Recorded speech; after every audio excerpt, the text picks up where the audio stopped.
Ang susunod na programa ay nagpapatuloy dahil sa inyong pagmamahal, donasyon at kaloob sa Greg Durante Ministries.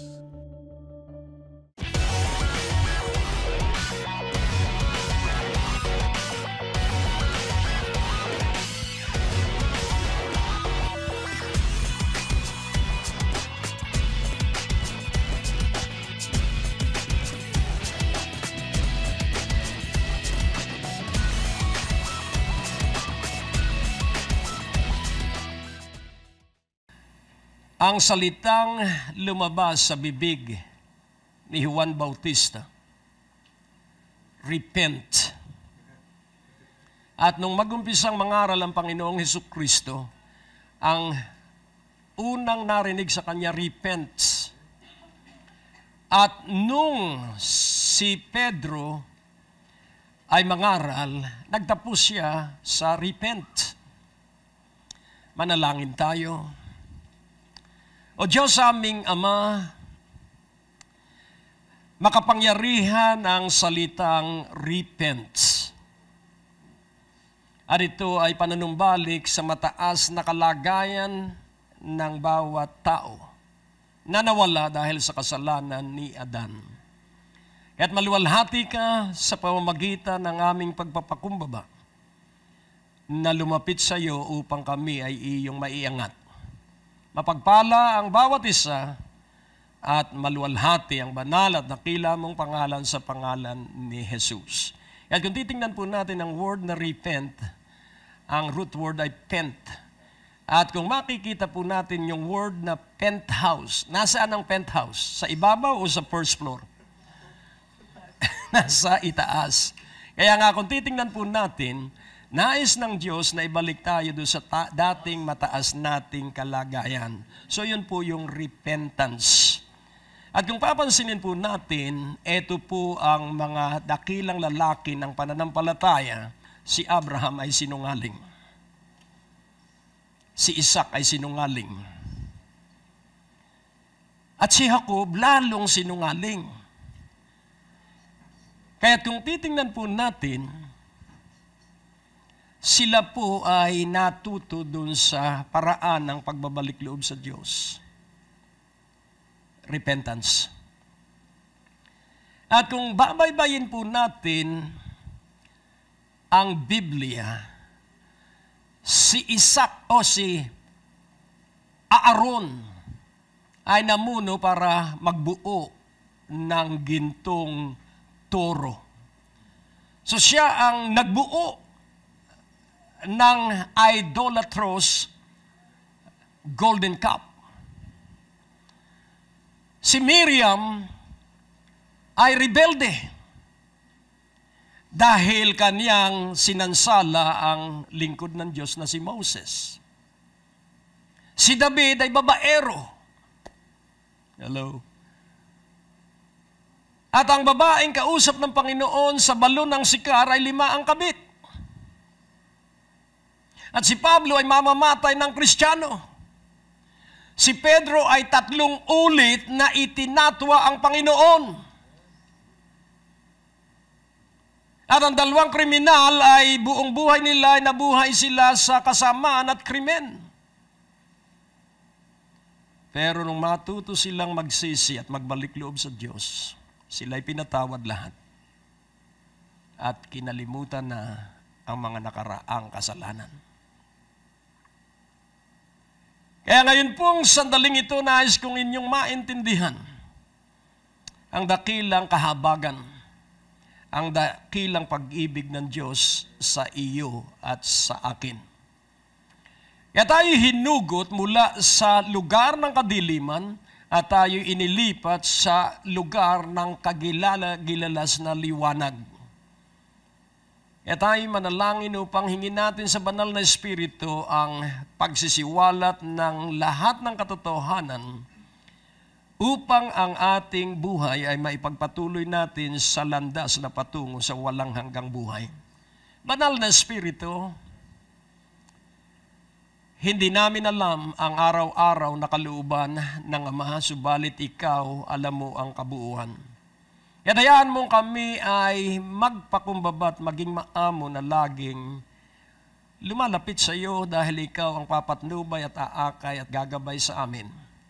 At sa sandaling ito, ikaw ang aming inaasahan. At maluwalhati ang banal at dakila mong pangalan sa pangalan ni Jesus at ang bawat isa ay nagsabi ng Amen. Laging may kapatawaran ng kasalanan. Kaya napakahalaga po na ating kilalanin ang katotohanan tungkol sa Panginoong Hesukristo. Una, kailangan pong makilala natin that Jesus is worthy.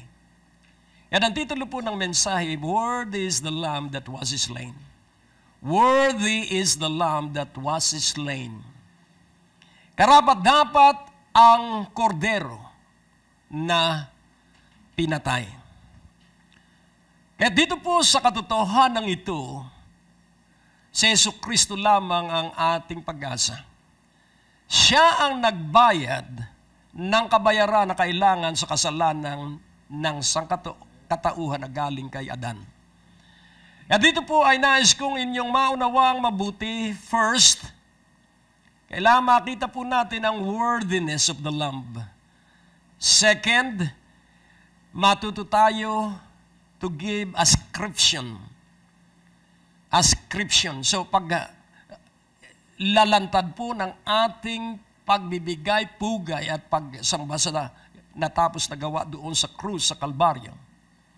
And then ang pangatlo, we have to do 3 things daily. Watch, pray, and be ready. Magbantay, manalangin, at laging handa. Kaya nga po dito sa katotohanan ito, nais kong ating masaksihan ng isa-isa kung ano ang mga dapat nating maintindihan tungkol po sa ating pagkaligtas. Sabihin mo nga, worthy is the Lamb that was slain. At nais ko rin inyong maintindihan ang pagsaksi ng mga tao na kumilala sa Panginoon. Kaya't atin pong unawaing mabuti na ikaw at ako ay mahal ng Diyos. The love of God for each one of us is very strong. Hindi po niya matagalan kapag tayo ay naghihirap. Hindi po makatagal na tumingin ang ating Ama sa langit kapag tayo ay nagdurusa. Sapagkat natapos na ang gawa. At kailangan nasa atin na ang karunungan at nasa atin na ang liwanag. Na hindi tayo karapat-dapat na maghirap. Dahil naghirap na ang Panginoon. Hindi tayo karapat-dapat na magdusa sapagkat nagdusa na ang Panginoon.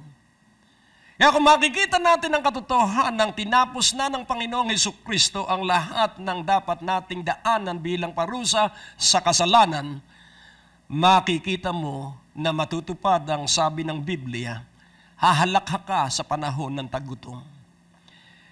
Ituturing mong kagalakan ang pagdaan mo sa mga pagsubok, sapagkat susubukin ka hindi dahil sa iyong kalagayan, susubukin ka para gamitin mo ang iyong pananalig. So our tests and trials is about our faiths. And God has given us the gift of faith. At napakahalaga po nung pananalig sapagkat yun ang iyong gagamitin sa panahon ng iyong pananalangin. At iyong paniwalaan, ang pananalig ay pinaniniwalaan mo na sa sandaling ikay humiling, paniniwalaan mong natanggap mo na yung iyong hiningi. Yun po ang pananalig. Kaya nga ang Panginoon ay nagpaulit-ulit na nagsabi, kung ikaw lamang ay may pananalig na kasinlaki ng butil ng mustasa at ito po ay punong malaki. So ang kailangan lamang hindi po yung break. Ano po yung sabi ng iba, magka-break lang ako. Wala, kahit ma-break ka, baka ma-break ka pa.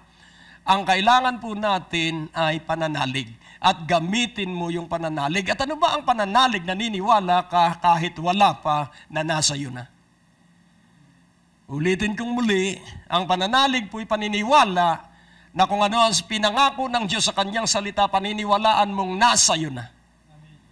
Ang pananalig ay laging kasalukuyan. Faith is always now. It's not in the future. Hope is in the future, but faith is now. Ang pag-asa po ay sa hinaharap, ngunit ang pananalig, ano ba ang pananalig? Pagtitiwala, paniniwala at iyong tinatayuan na hindi ipagkakait dahil ang Diyos natin ay hindi madamot, ang Diyos natin ay palabigay. Kung kayo po ay napapagpala sa panonood ng programa ng Great Day to Live sa pangunguna ni Pastor Greg Durante, kailangan po namin ng inyong panalangin at suportang pinansyal para sa pagpapalawig at pagpapatuloy ng programang ito. At hawak ko po ang isang radio transistor.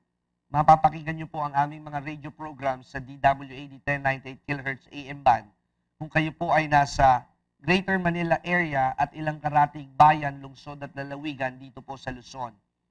Kaya sa inyo pong ipagkakaloob na 2,000 pesos, padadalan po namin kayo ng radio transistor at dito po ay mamamonitor niyo po ang ating mga programa 6:30 ng umaga at alas 10 po ng gabi. At maaari niyo po itong i-share sa inyong mga kaibigan. So sa halagang 2,000 piso, opo, 2,000 pesos, i-mail po namin, isi-shift ang isang radio transistor bilang pasasalamat sa inyong pagtugon ng hamon. At kung kayo naman po ay sobra-sobra ang pagpapalang tinatanggap sa panonood ng palatuntunang ito, sa inyo pong ipagkakaloob na 4,000 pesos, opo, 4,000 piso, sasamahan po namin ito ng USB na kung saan meron pong 50 sermon, 50 sermon messages, preachings, revival messages ni Pastor Greg Durante na pwede nyo pong isaksak sa inyong computer, sa inyong mga sasakyan na mayroong USB portal at makakapakinig ng mabuting balita. Kaya sa inyo pong kaloob, 2,000 pesos, padadalhan po namin kayo ng radio transistor at sa 4,000 pesos, padadala naman po kayo namin ng 50 preachings ni Pastor Greg. At maaari nyo pong ipadala ang inyong mga kaloob sa atin pong mga detalye ng bangko sa Greg Durante Ministry sa Banco de Oro, account number 219-800-6784. Mag-text po kayo, tumawag sa aming opisina para sa mga detalye at i-fax po ninyo or i-email ang inyong mga deposit slip.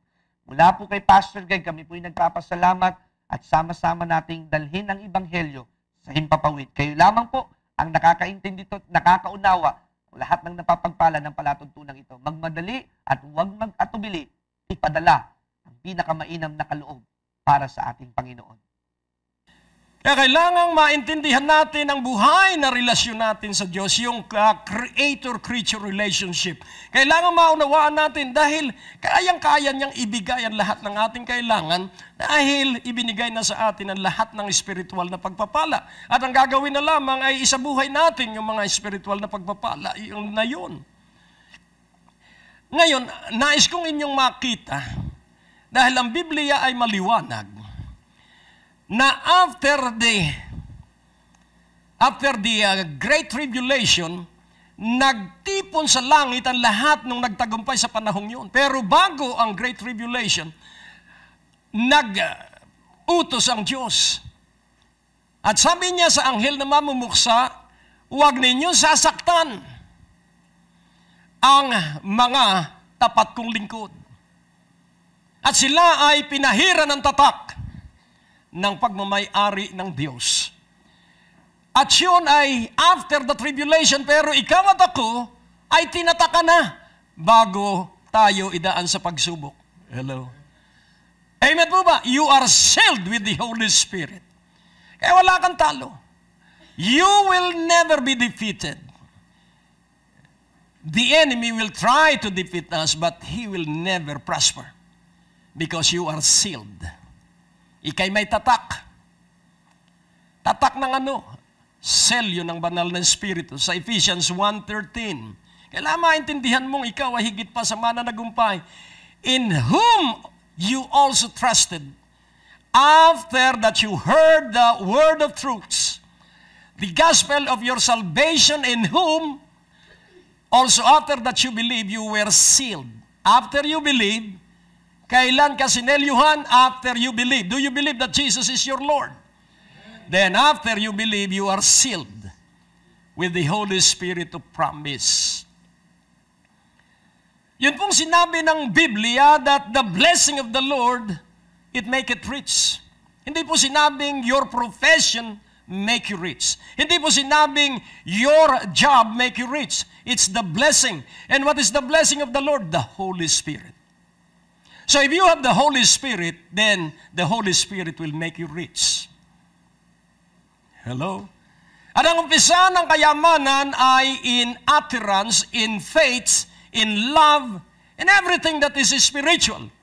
At kapag ikaw ay maunlad sa pag-ibig, kapag ikaw ay maunlad sa pagkamahabagin, ikaw ay tutustusan ng Diyos para maipagpatuloy mo yung gawain yun. Kaya napakahalaga po na ating maintindihang mabuti. Ikaw ay may selyo. Ikaw ay may tatak. At ito ay ang tatak ng kapangyarihan ng Diyos. And that Holy Spirit will be at work in you. Kaya napakahalaga na atin pong maunawaang mabuti na ang layunin ng Diyos kung bakit tayo ginawa niyang anak is for us to worship Him. Yun po ang una sa Psalms 99 verse 5.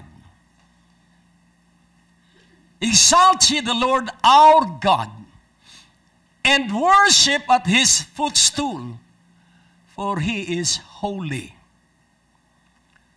So what is or where is that footstool? Exalt, worship. So iyong itaas ang Panginoon nating Diyos. At inyong sambahin ang Panginoon nating Diyos sa Kanyang tuntungan. Sa Isaiah 66 verse 2, tingnan natin ang footstool. For all those things hath mine hand made, and all those things have been, saith the Lord.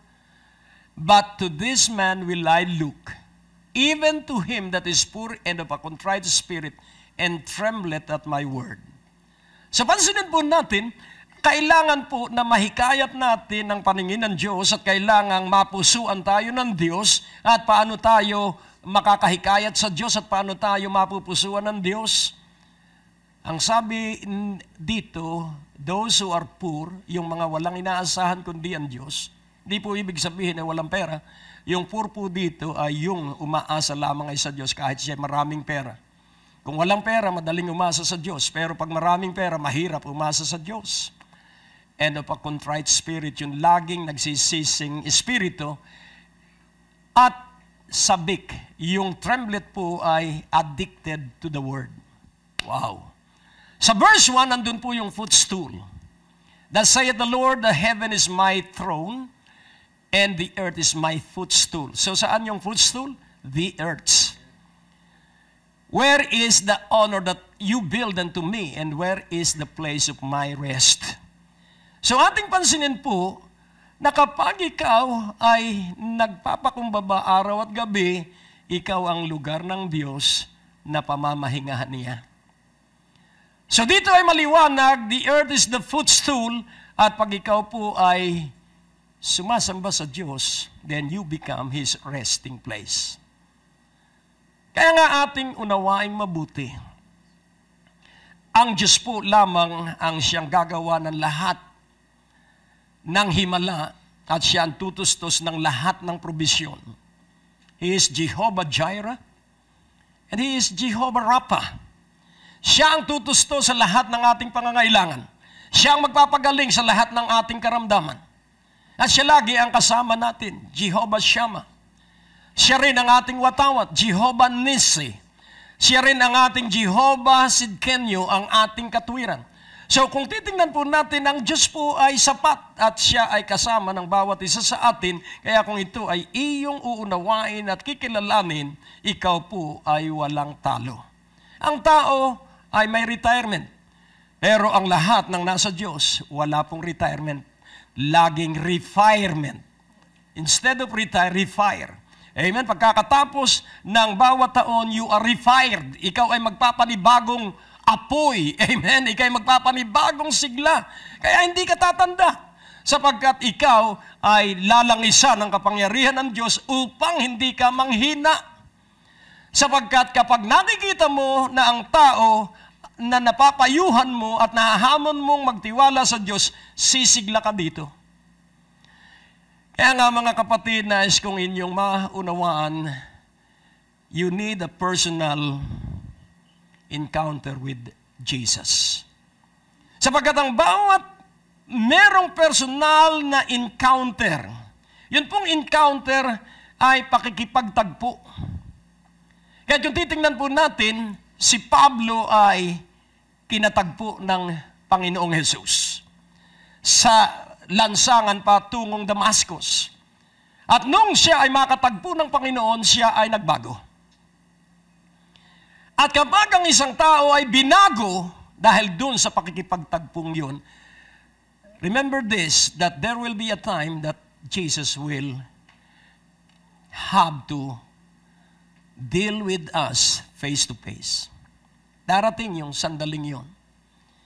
At kailan kinatagpo ni Jesucristo si Pablo nung nasa height siya, nung intensity ng kaniyang pagkamuhi sa mga Kristiyano. Kaya nga kung titingnan po natin, si Pablo, nung katagpuin ng Panginoon na nagkaroon ng buhay na karanasan dahil nakilala niya ang Panginoon personally. Si Jesucristo po ay nagpapakilalang personal. Kaya kung wala kang pera, magpapakilala sa Jesucristo na siya ang Jehovah Jireh. Siya ang Panginoon na nagbibigay ng kasaganaan. Kung tayo ay may sakit, siya ay magpapakilala as Jehovah Rapha. Kaya nga, any moment or any time, wherever we are at, laging ang Diyos na ating Panginoon ay magpapakilala. At ano ang nakilala ni Pablo kay Jesucristo? Sa 1 Corinthians 1:30. Dito ay nakilala niya ang Panginoon, and who is the Lord to Paul? But of him are ye in Christ Jesus. Who of God is made unto us? Isinalin niya ang kanyang sarili. So Jesus Christ is wisdom and righteousness and sanctification and redemption. Fourfold revelation of who Jesus Christ is, and this is a personal revelation. Hindi mo po pwedeng ihiwalay ang isa dito sa apat dahil ito isang buwig. Kung baga sa ubas, ito isang buwig. Amen? Kaya pag nasa iyo si Jesucristo, nasa iyo ang karunungan. Nasa iyo ang katwiran, nasa iyo ang kabanalan, nasa iyo ang katubusan. At ang verse 31, that according as it is written, he that glorieth, let him glory in the Lord. So hindi mo na ipagmamalaki ang natapos mong pinag-aralan. Hindi mo na ipagmamalaki ang kahigtan mo sa iyong mga kamag-anak. Ang ipagmamalaki mo ay si Jesucristo. Amen? Na siyang dahilan, na siyang pinakang nagdala sa atin sa ating mga tagumpay. Hindi tayo kung hindi siyang nagtagumpay. Because remember this, that God is a wonderful counselor. That the Lord is excellent in His workings. Napakahusay ng pagtatrabaho ng Panginoon sa buhay ko at sa buhay mo. At kailanman hindi siya nabigo. So ano ang patutuo mo tungkol kay Jesucristo? Ano ang personal na pagkakilala mo sa Panginoong Jesucristo at paano mo ito tatanggap through our day-to-day living? Whenever we face conflict, watch out for a revelation of who Jesus is based on that conflict that you are facing. Laging may kapahayagan. Amen? Sapagkat dun sa kapahayagan, dun ang iyong biyaya at pagpapala. Kaya nga ating unawaing mabuti, the revelation of who Jesus Christ is a personal thing. Ang kapahayagan tungkol sa pagkakakilanlan sa Panginoong Jesucristo ay isang personal pong bagay. Si Pedro, nung tanungin ng Panginoon, sino ako sa palagay ninyo? Ano ang sabi ni Pedro? Inunahan niya ang mga kasamahan niya sa Matthew. So ito ang personal revelation na natanggap ni Pedro, Matthew 16, mula sa verse 16. And Simon Peter answered and said, Thou art the Christ. This is revelation and this is personal. Thou art the Christ, the Son of the living God. Ikaw ang Kristo, ikaw ang anak ng buhay na Diyos. And this alone, propel the life of Simon Peter. Kahit na po siya ay nagtatwa ng 3 ulit, but because of this revelation, siya po'y inalagaan itong kapahayagang ito dahil hindi ito ipinahayag kung kani-kanino mang tao.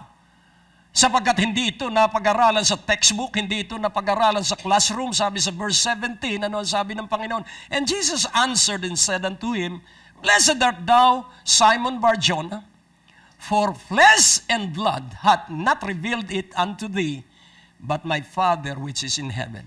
So, basta natanggap natin ang personal na kapahayagan tungkol kay Hesukristo, ang nagbigay ng kapahayagang yun ay ang Ama. Kaya nga, if you will experience Jesus as your Jehovah Jireh, it is the Father who revealed Him as Jehovah Jireh to you. Nakukuha niyo po? Kaya wala po tayong talo. Hindi po tayo magpapatuloy na mahirap. Hindi po tayo magpapatuloy sa sakit. Laging tandaan mo po, there are different kinds of prayer. Yun pong panalangin ng Panginoon sa Gethsemane, not my will but thy will be done. Hindi po yun applicable sa prayer of faith. Hindi po yun applicable sa prayer of intercession. Yun po ay tinatawag na consecration prayer. Pag-aalay, sapagkat siya ay nakahanda na mabayubay sa krus. Kaya kailangang matupad ang kalooban ng kanyang Ama. Kaya nga kung titingnan po natin, kahit na siya ay nahihirapan sa kanyang isipan, pero hindi niya itinuring na kanyang taligdan yung ipinagagawa sa kanya ng kanyang Ama. Hindi nawala sa kanya ang kanyang misyon ng pagluwalhati sa kanyang Ama. Kaya ang sabi niya sa kanyang Ama doon sa high priestly prayer sa John 17, ang sabi niya, I have glorified thy name. Glorify my name, Father. And how did Jesus glorify the name of the Father? Ang sabi niya, I have finished the work that you have told me to do. And that work is the work of salvation. Natapos niya yon. Kaya naparangalan niya ang Diyos. At ang gagawin lamang natin ay pakinabangan natin yung kaligtasang ating natanggap. At patutuhanan natin na si Kristo sa kanyang pangalan, anuman ang ating hingin sa Ama ay ating matatanggap. Kaya nga po, kung ating unawain, the revelation that Jesus is the Christ, ito po ay buhat sa Ama. Ngayon atin pong pansinin, yung kapahayagan na kanyang ipinahayag doon sa mga anghel. So God revealed to the angels who His Son is. Sa Revelation 5:12, ito po ang kapahayagan ng Ama tungkol kay Hesukristo sa mga anghel. So, bago natin basahin ang verse 12, tingnan natin ang verse 11 upang maunawaan natin kung sino itong mga nagsasalita. And I beheld, John, yung I po ay si John, and I beheld, and I heard the voice of many angels round about the throne, and the beast and the elders, and the number of them was 10,000 times 10,000 and thousands of thousands. So hindi mabibilang. Para po sa pagpapatuloy ng programang ito, kailangan po namin ng inyong panalangin at pinansyal na suporta.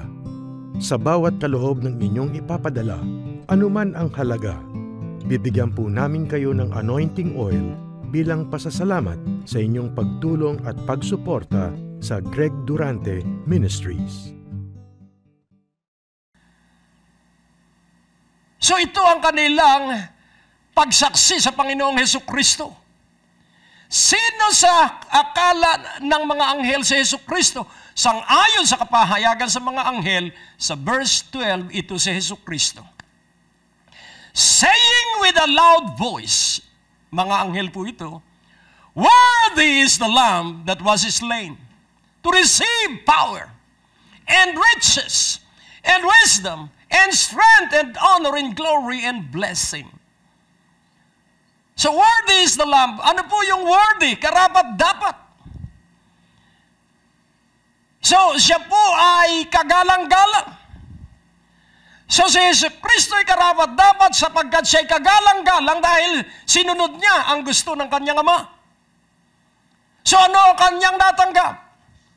Power and riches and wisdom and strength and honor and glory and blessing. So after the tribulation period, yung lahat ng nakalampas doon, pero tayo ay before the tribulation period. Alam nyo ba na 10 bansa lamang yung daraanan ng Antikristo? Hello. Alam nyo ba na ang mapupuksa lang sa panahon ng Antikristo ay 1/3 population of the world? Ano ang gagawin ng 3/4? Kailangang dalhin natin ang mabuting balita hanggat hindi pa nangyayari yun. Para matapos natin ang ating gawain nang sa gayon tayo ay dagitin. Yung rapture po ang ibig sabihin ikay galak na galak araw-araw sa Panginoon. So rapture means ito po yung ecstatic joy. Yung sobrang katuwaan mo at kagalakan sa Panginoong Hesukristo. Kaya kailangan ikaw ay natutuwa sa panahon ng iyong pagsubok sapagkat may gagawin na naman ang Panginoong Hesukristo sa iyong buhay. So these are those who came out of the tribulation period. Tingnan natin sa Revelation 7 at makikita po natin yung ano ba yung sinasabi doon sa verse 11, Revelation 7. And all the angels stood round about the throne and about the elders and the 4 beasts and fell before the throne on their faces and worshiped God. Verse 12, saying, Amen, blessing and glory and wisdom and thanksgiving and honor and power and might be unto our God forever and ever. Amen. So worthy is the Lamb that was slain. Dahil ito'y nasaksihan ng mga anghel, ito ay napatunayan nung mga lumagpas dun sa Great Tribulation.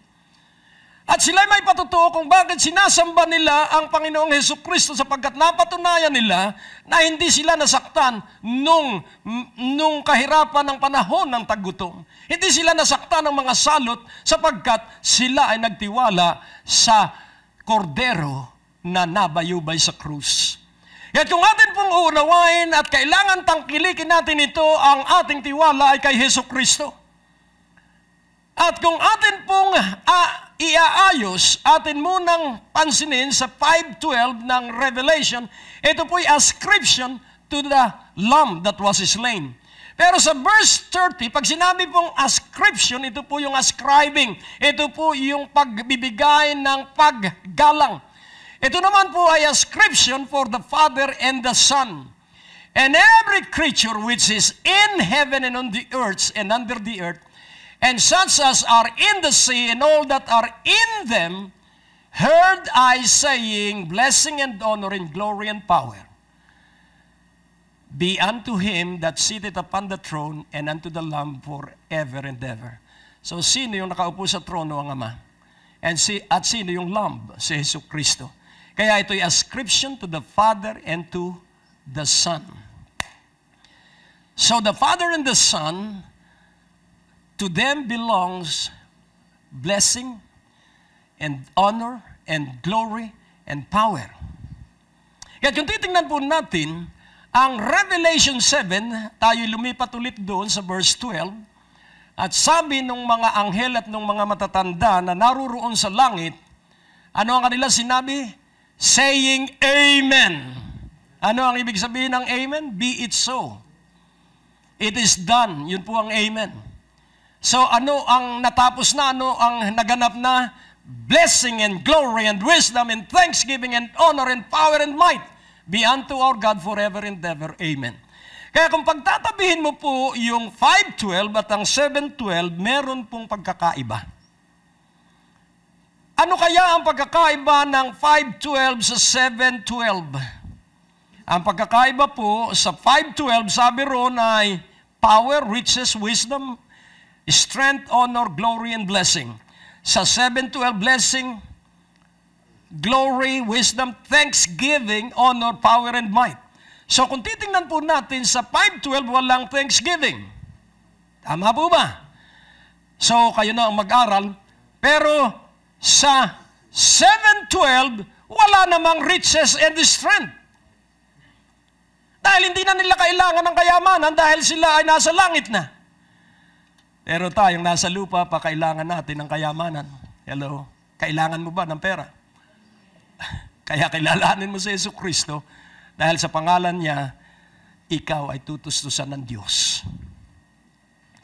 So kung pagtatabihin po natin ang Revelation 5:12 at Revelation 7:12, dun sa 5:12, power, it is God's omnipotence. He is all-powerful.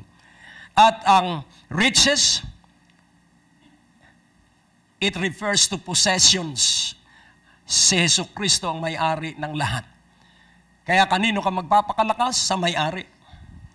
Amen po ba? And then wisdom is omniscience. Nasa kanya lahat ng karunungan, lahat ng katalinuhan. At yung pang-apat is strength. It is about ability. Kapag nasa iyo si Jesucristo, iba ang iyong abilidad. Amen? Hindi ka mahihirapan yung wala si Kristo sa kanilang buhay. 50 taon nang nagtatrabaho, mahirap pa rin. Pero kapag si Jesucristo nasa iyong buhay, hindi ka...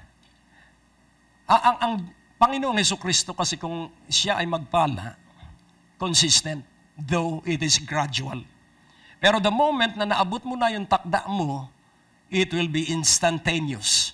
Yung word pang instantaneous is quick blessing at the twinkling of an eye. Kaya kailangan magtuloy-tuloy lamang po tayo, tiis-tiis ka lang habang tayo ay naghihintay. So, honor is reputation. Kagalang-galang ang Panginoong Jesucristo. And then glory is praise. Dapat purihin ang Panginoong Jesucristo. And blessing is worship. Kaya kung sinasamba mo ang Panginoon, ito ang sasabihin ko sa inyo, hindi ka magkukulang. Ano ba ang worship? Kung titingnan po natin, ang pinakang root word ng worship ay worth. W-O-R-T-H. Yung halaga o yung pagpapahalaga mo sa Diyos, batay sa kahalagahan ng Diyos. The fear of the Lord is the beginning of wisdom. Kaya nga sabi ni Isaiah, I will sanctify the fear of the Lord and the dread of the Lord. Ano ang ibig sabihin? Aking itatalaga ang aking buhay sa pagkatakot sa Panginoon at hindi lang sa pagkatakot, kundi pagkatakot sa kakilakilabot na kapangyarihan ng Diyos. Kaya nga kung titingnan po natin, hindi tayo pagkukulangin sapagkat ikaw at ako ay mahal na mahal ng Diyos. Naniniwala ka bang iniibig ka ng Diyos? At ako'y naniniwala din na mahal ka ng Diyos, hindi basta mahal. Kaya nga, ang sabi ng Diyos kay Isaiah o kay Micah, ang sabi ng Diyos kay Micah, my love for my people is so strong, and I cannot withstand to see them under my punishment. Hindi ko matagalan na makita na sila'y nasa aking pagpaparusa. Ibig ko silang palayain, ibig kong pigilan ang aking sarili because my love for them is so strong. Kaya nga kung iyong titingnan ito, ikaw din ay labis na iniibig ng Panginoon at dahil sabi ni Pablo, sinong makapaghihiwalay sa atin sa pag-ibig ng Diyos? Wala. Sawa ka na ba sa iyong mga napapanood ng mga negatibo at pangit na balita? Narito ang alternatibo, ang Great Day to Live na mapapanood sa Beam Channel 31 sa inyong local antenna, mapapanood sa buong Metro Manila at sa buong Pilipinas at sa ilang mga cable operator system na nagdadala ng palatuntunang ito sa pamamagitan ng Trinity Broadcasting Network. Mapapanood niyo po ang ating mga programa Lunes hanggang Huwebes, alas 9:30 ng gabi, at tuwing araw ng Biyernes, alas 10:30 ng gabi, at araw ng Sabado, alas 11 ng gabi. Maaari nyo rin po kami mapanood sa Church Channel via satellite at ilang mga cable operator system sa buong Pilipinas at karatig bansa sa Asia, Lunes hanggang Sabado, sa ganap na alas 12 ng hating gabi, alas 6 ng umaga, alas 12 ng tanghali at alas 6 ng gabi. Ating ipapahayag na si Jesus lamang ang tanging daan tungo sa buhay na walang hanggan at ang aming dala ay laging mabuting balita.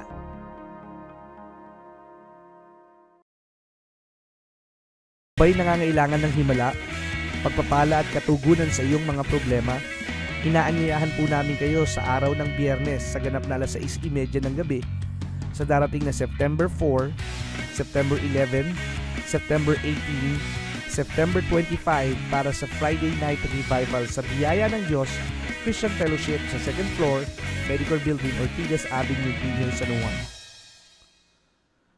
Inaanyayahan po namin kayong makinig sa aming mga radio program. Kung kayo po ay nasa inyong mga tahanan, nasa trapiko, naglalakbay, ito po'y makakatulong sa inyong pagpapalago at pagpapaunlad ng inyong spiritual na pananampalataya Lunes hanggang Biyernes sa DWAD 1098 kHz AM band sa ganap na 6:30 ng umaga at 10:00 ng gabi. Asahan po natin na sa ating pakikinig, lalago at uunlad ang ating pananalig at pagsampalataya sa ating Panginoong Hesus.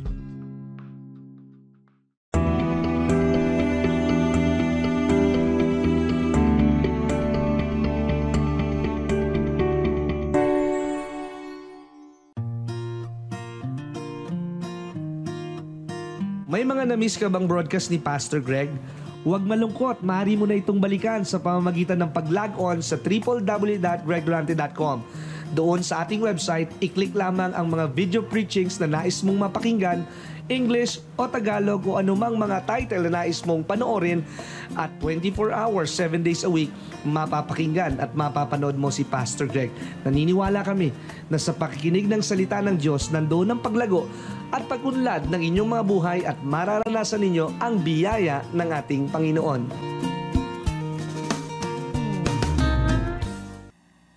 Kahirapan, tagutom, hindi. Hindi ka maihiwalay ng sa pag-ibig ng Diyos. Dahil ikaw ay nasa kamay ng Diyos at walang sino mang makaaagaw sa sino man sa atin sa kamay ng Diyos. Nothing, no power can ever snatch us from the hand of the Father and of the Lord Jesus Christ.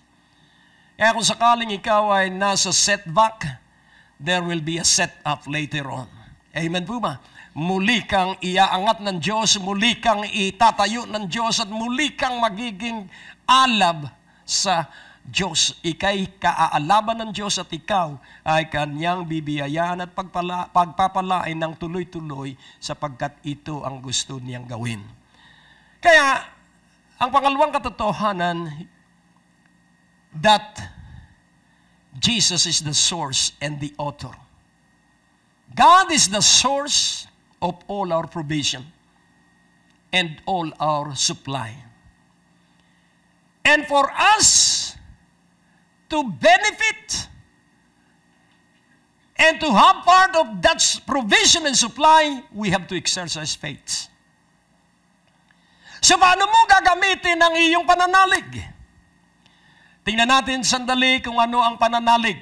Ang pananalig ay tinatayuan mo ang wala sa iyo na nasa iyo na. Si Sarai, na asawa ni Abraham, ay baog.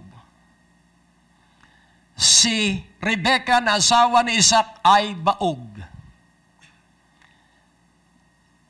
Si Raquel, na pinakaibig ni Jacob, ay baog. Si Hannah, na nanay ni Samuel, ay baog. At si Elizabeth, na asawa ni Zachariah, ay baog.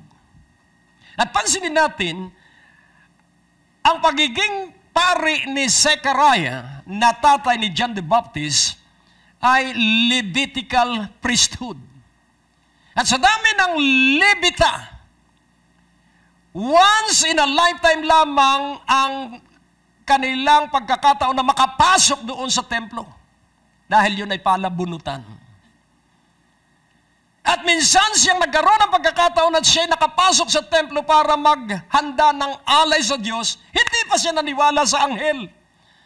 Ang sabi ng anghel, ikaw ay magiging ama. At ang sabi niya, para bang ganito, sino kausap mo? Parang ganun. Kaya nais kong ipaunawa para hindi ka manatiling baog ang buhay. Paniwalaan mo na si Jesucristo'y nasa iyo at anuman ang katayuan mo, uunlad ang iyong buhay. Uunlad ang iyong kabuhayan. Do not hinder what God planned to do to every one of us. Ang hinihintay lang ng Diyos ay ang ating pananalig at pakikisa sa Kanya if you be willing to believe that He is able. And He is able and willing. So what is His readiness to do wonders for your life? Exceeding abundantly above all that you can ask or think, according to the power that is at work in you.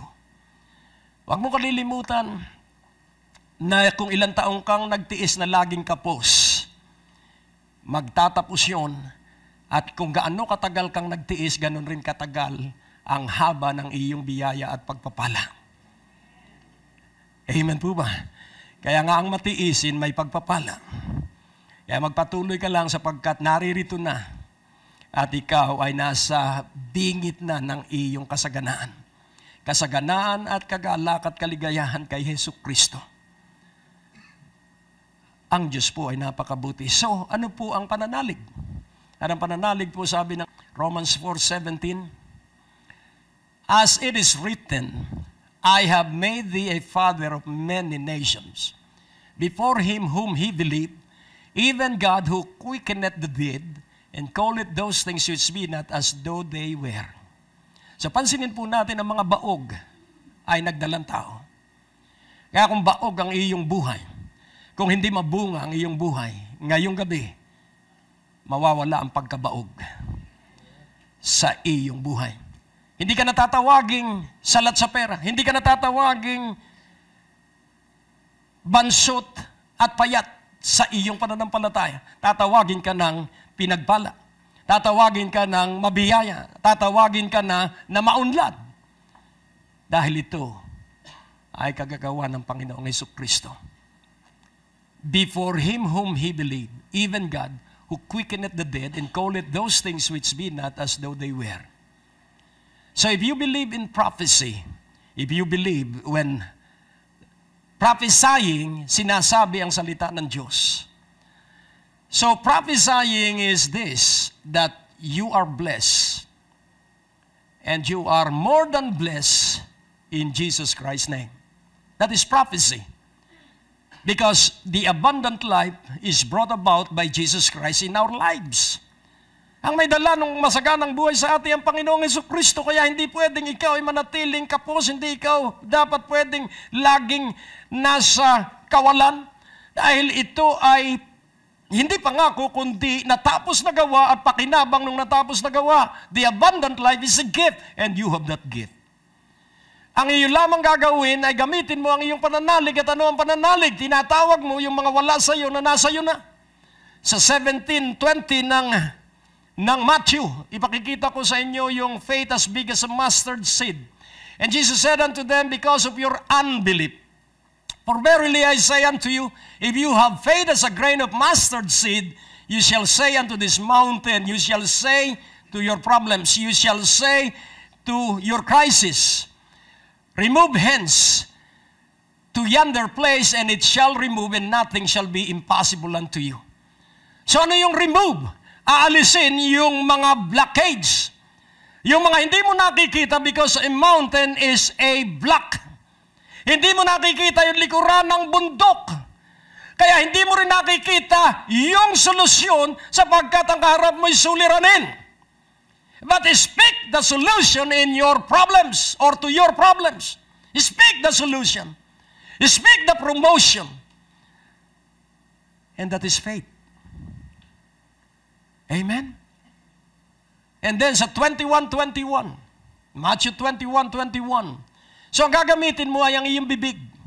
Jesus answered and said unto them, verily I say unto you, if you have faith, and doubt not. Doon sa 17 ay unbelief. Remove the unbelief. Dito naman ay doubt not. You shall not only do this which is done to the fig tree, but also if you shall say unto this mountain, be thou removed, And be thou cast into the sea, and it shall be done. So ikaw po ang mag-uutos na mawala yung hadlang. Ikaw ang magsasalita na mawala yung yung humahadlang para makita mo ang iyong solusyon doon sa iyong suliranin. You have to speak that the obstruction will be removed in the name of Jesus. And that's Mark 11:23. So dito po makikita natin ang tatlong tambalan ng kapangyarihang ibinigay sa atin ng Panginoon. For verily I say unto you, that whosoever shall say unto this mountain, be thou removed, and be thou cast into the sea, and shall not doubt in his heart, but shall believe that those things which he saith shall come to pass, he shall have whatsoever he saith. Paniwalaan mo. Ano ba ang paniniwalaan mo? Ang Diyos, lahat ng kailangan natin tutustusan niya. Ang ating pagkain, ang ating inumin, ang ating damit. Ang ating bahay itutustusan ng Diyos. At para maranasan mo ito, say it. Hello? Sa iyong mga anak, kung ibig mo na maging first honor sila, say it. So laging sasabihin mo, hanggang makita mo ang katuparan ng iyong sinasabi. Hindi one-time confession lang, kailangan araw-araw. May negosyo ka, say it. That your business is a prospering business. Say it every day. Say it every day. At yung mga hadlang ay makikita mo. At magkakaroon ka ng kakaibang ideya kung paano magiging attractive ang iyong negosyo sa mga investor at sa mga parokyano. Just speak the word. And it will come to pass if you will not doubt. Amen. Kaya nga unawain po natin sa ating pagpapatuloy that God shall supply all your need according to His riches in glory by Christ Jesus.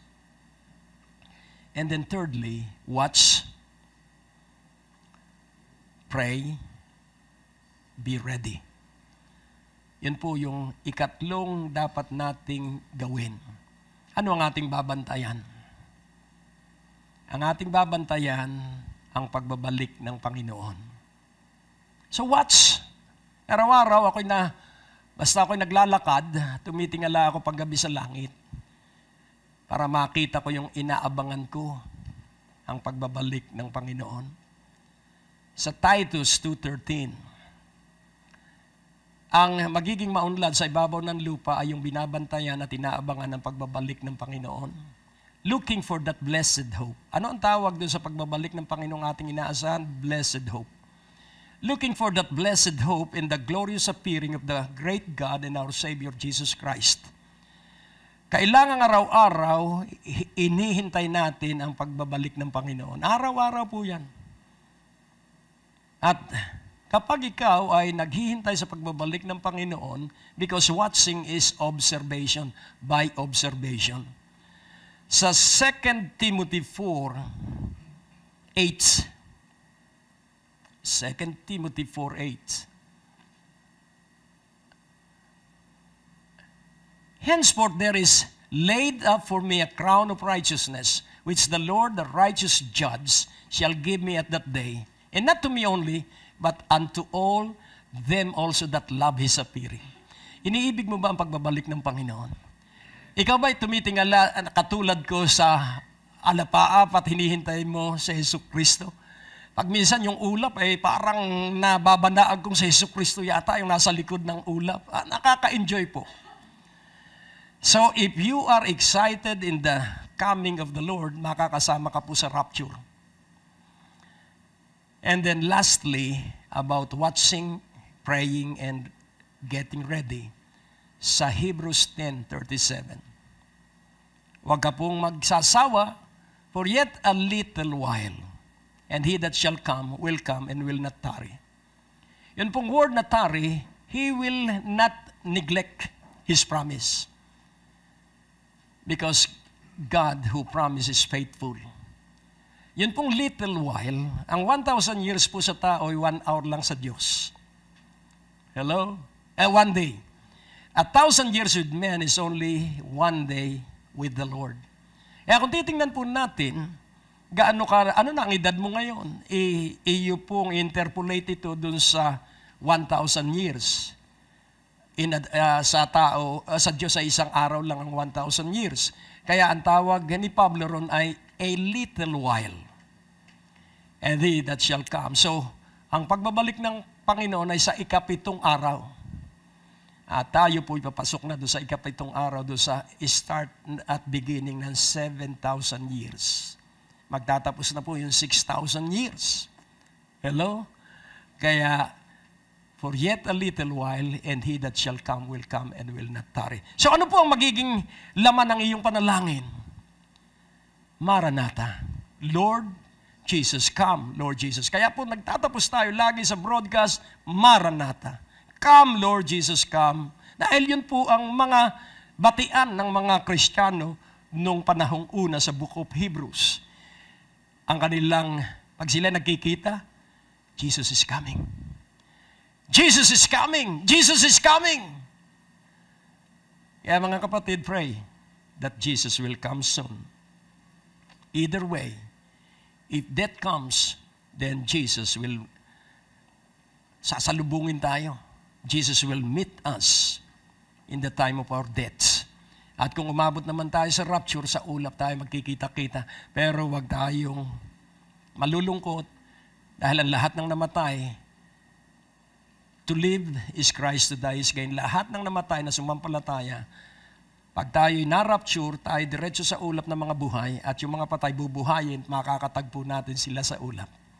Kaya mga kapatid, nais kong ating lakaran ang mahalagang katotohanan ito na ikaw ay walang talo, na ikaw ay laging panalo sapagkat ikaw ay binili at binayaran ng dugo ng Panginoong Hesukristo.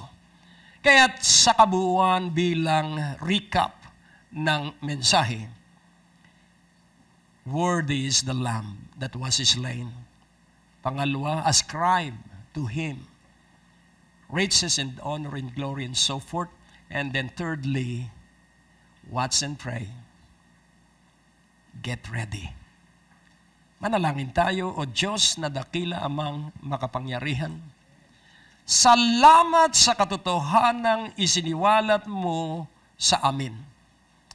At tuloy-tuloy ka iyong bigyan ng anointing ang bawat isa na kanilang parangalan itong katotohanan ito at ito ay kanilang may sagawa at may sabuhay sa makapangyarihang pangalan ni Jesus. Amen. Maaari po kayong sumulat sa P.O. Box 4135 Manila, Philippines para po sa inyong mga prayer request at testimonies. At maaari rin po kayo tumawag sa ating telepono bilang 723-8752 sa 726-4110 para sa mga ministry information at ibang mga katanungan. Maaari din po kayo mag-text sa 0919-896-0904, 0915-391-7408 at sa 0922-820-9860. At kung kayo po'y napagpala, hinahamon po namin kayo na magbigay ng donasyon sa gawain ito. Maaari nyo pong ipadala sa Banco de Oro West Green Hills Branch. Account name Greg Durante Ministries. Account number 219-806-7784. Padala nyo lamang po ang mga deposit slips sa pamamagitan ng fax sa 726-4110 o sa ating email address sa bishopgregdurante@gmail.com. Malugod po namin kayong inaanyayahan sa aming Sunday worship service sa ganap na alas 10 ng umaga at alas 5 ng hapon sa biyaya ng Diyos Christian Fellowship. Sa second floor, Medical Building, Ortigas Avenue, Green Hills, San Juan. At maaari nyo rin pong bisitahin ang ating website sa www.gregdurante.com para sa mga preaching resources at iba pang detalye ng ministeryong ito.